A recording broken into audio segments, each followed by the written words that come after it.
By 4:45 a.m., Lagos was already awake. Danfo horns argued in the distance, generators coughed into life, and the humid air carried the smell of fried akara and diesel. Aisha adjusted the nylon bag on her shoulder and stepped out of the one-room Face Me, I Face You in Ajegunle. She was 16, but Lagos had aged her faster than time ever could.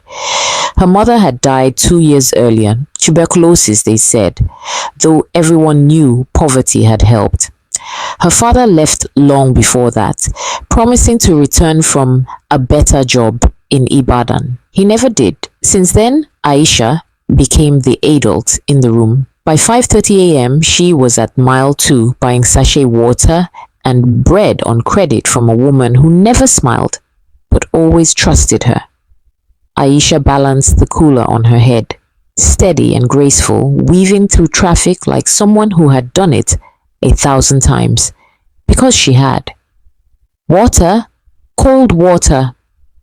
Her voice cut through the chaos. Some people ignored her. Some shouted.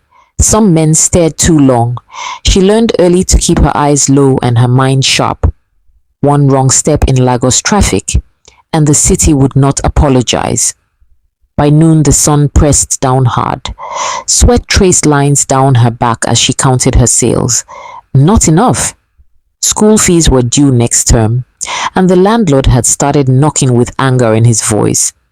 She sat on a broken curb near Oshodi, eating bread slowly, saving half for later.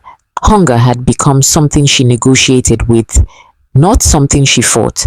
In the afternoon, rain came without warning. Lagos rain, heavy, angry, unforgiving. People ran. Cars splashed muddy water onto her skirt. Her cooler slipped, sachets scattering across the road. For a moment she froze, heart pounding. Then she dropped to her knees, grabbing what she could. A woman helped her. A bus conductor shouted. Life moved on. That night, she returned home with aching feet and 3,700 naira in her hand.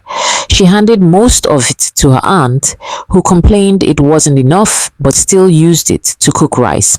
Aisha washed her uniform in a bucket, hung it by the window, and opened her old notebook. The pages were worn, but her handwriting was neat. She wanted to be a nurse. Not because it sounded big, but because she remembered how helpless she felt watching her mother fade away. Because she wanted a life where her hands saved instead of begged. As she lay on the thin mattress, listening to the distant hum of Lagos that never truly slept, Aisha smiled faintly.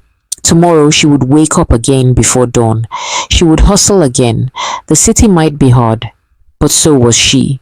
And in Lagos, sometimes that was enough.